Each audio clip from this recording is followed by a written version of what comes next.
2, 3, raconte!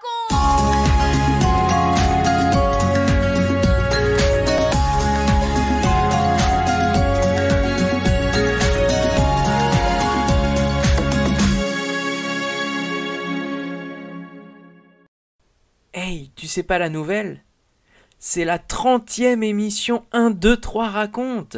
Notre émission spéciale pour vous les enfants, mais aussi pour les parents et tous les amis. Alors bienvenue à tous. Soyez bien à l'écoute. Et souvenons-nous. Qu'est-ce qui a rempli Jésus d'admiration? Oui, c'est la foi d'un officier romain. Nous avons écouté cette histoire dans notre dernière émission. Jésus a dit « Je n'ai jamais vu une aussi grande foi ». Et bien sûr, il a répondu à la prière de cet officier en guérissant son serviteur malade. Avoir la foi en Jésus, croire en lui, c'est important pour chacun de nous. Mais sais-tu que Jésus peut aussi faire un miracle alors que personne ne lui a rien demandé? C'est étonnant, n'est-ce pas? C'est ce que nous allons voir aujourd'hui. Françoise va nous emmener dans la petite ville de Naïn, où deux cortèges vont se croiser. Un cortège de joie et un cortège de gens qui pleurent. Voyons comment cette rencontre va se passer. Tu retrouveras cette histoire au chapitre 7 de l'évangile de Luc et tu pourras répondre à ma question « Pourquoi Jésus a-t-il fait ce miracle alors que personne ne le lui a demandé ?» 1, 2, 3, raconte! Jésus serait-il attentif à ceux qui souffrent? Jésus approche de la ville de Naïn avec ses disciples et une grande foule qui le suit. Pourquoi tous ces gens sont-ils autour de lui? Mais serait-il devenu très populaire? Oui, parce que beaucoup ont été guéris, eux ou leurs enfants, leurs amis. Ils ont vu des miracles, des guérisons. Ils sont dans l'admiration de ce que fait Jésus. Alors ils ne veulent plus le quitter. Ces paroles leur font du bien, elles leur donnent du courage, de l'espérance. Il leur parle de pardon, de joie, du ciel, de Dieu son Père. Avec Jésus, sais-tu, il se passe toujours quelque chose d'extraordinaire. Ce cortège s'apprête à rentrer dans la ville.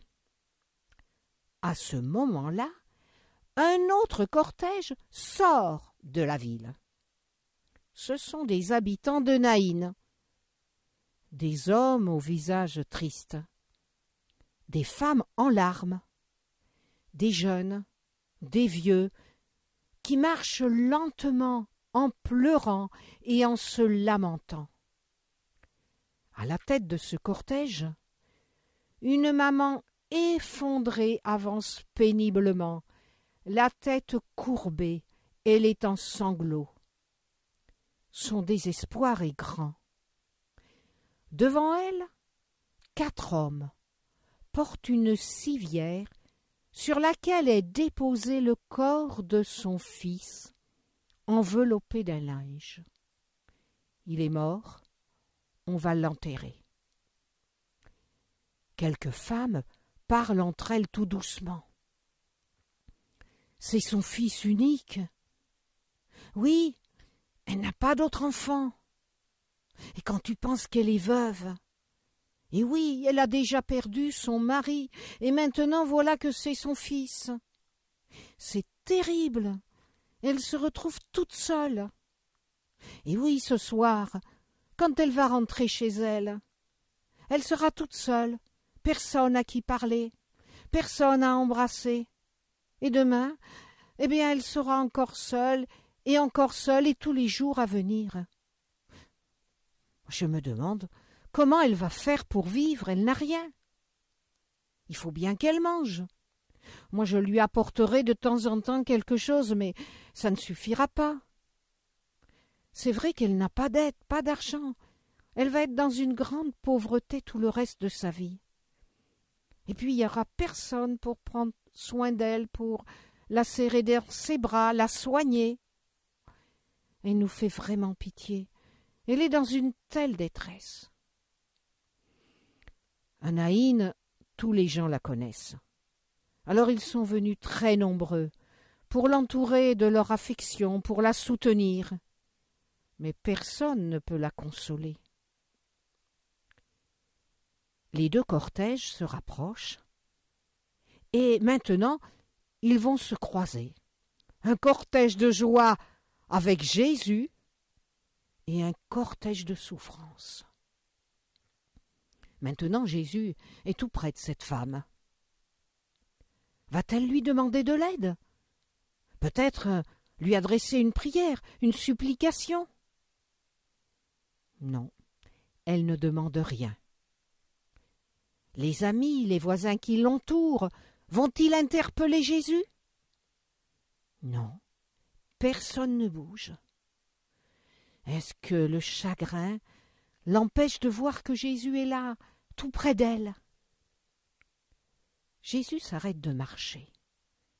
« Ne pleure pas, lui dit-il. » Il s'approche de la civière et pose la main dessus. Les hommes qui portent la civière s'arrêtent.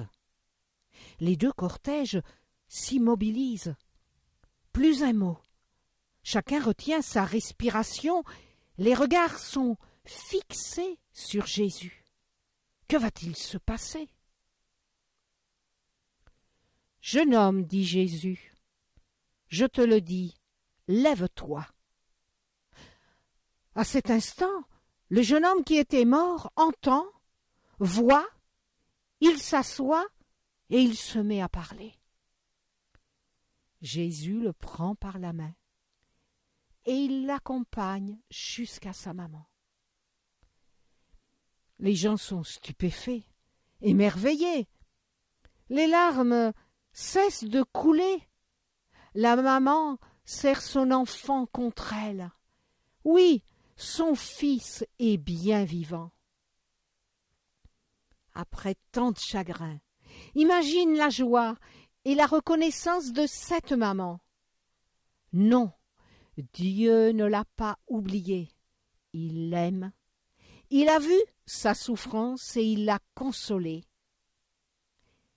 Jésus a fait ce miracle extraordinaire. Il a ressuscité, il a redonné la vie à son enfant. Dans les deux cortèges, c'est maintenant la même joie. En réalité, il n'y a plus qu'un seul cortège de gens émerveillés qui glorifient Dieu. Un grand prophète est au milieu de nous. Dieu nous a visités, disent-ils avec un profond respect, parce qu'ils savent que ce Dieu tout-puissant est aussi un Dieu saint et juste. Et très vite, partout dans le pays, la bonne nouvelle se répand que Jésus a ressuscité le fils de la veuve de Naïn.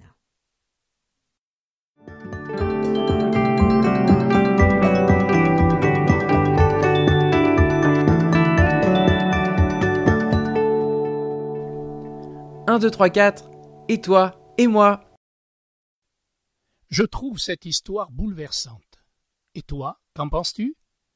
Dans cette situation, personne n'a prié Jésus et pourtant, il a fait ce miracle extraordinaire. Pourquoi a-t-il fait cela? C'est la question que Benji nous a posée. Nous avons la réponse dans l'Évangile. Écoute bien, je vais te la lire. Jésus, ayant vu cette femme, a été ému de compassion pour elle. Voilà pourquoi il a fait ce miracle. Il a été ému de compassion devant la situation tragique de cette maman. Il a compris toute sa souffrance et il est intervenu miraculeusement sans qu'on le lui demande. Sais-tu que Dieu a toujours une attention toute particulière pour ceux qui sont seuls, qui n'ont personne, les dames qui sont veuves, les enfants qui n'ont plus leurs parents? Il en prend soin, même si parfois ils ne s'en rendent pas compte. Si c'était ton cas, souviens-toi que ton Père qui est dans le ciel te voit. Tu peux te confier en lui. Il saura t'apporter de la consolation et conduire ta vie. «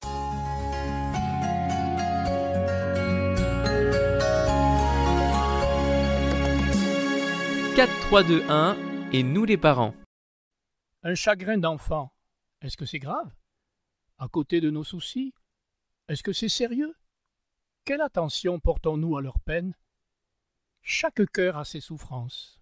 Notre écoute, notre présence peut les aider à surmonter bien des difficultés. Ils ont en eux de formidables ressources. Nous pouvons aussi les aider à rechercher auprès de Dieu du réconfort. Notre Dieu est plein de compassion, nous rappelle le psaume 116, verset 5.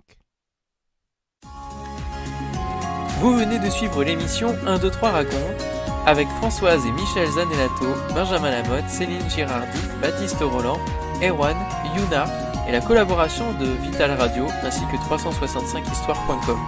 Si vous avez aimé cette émission, n'hésitez pas à la partager autour de vous. À bientôt!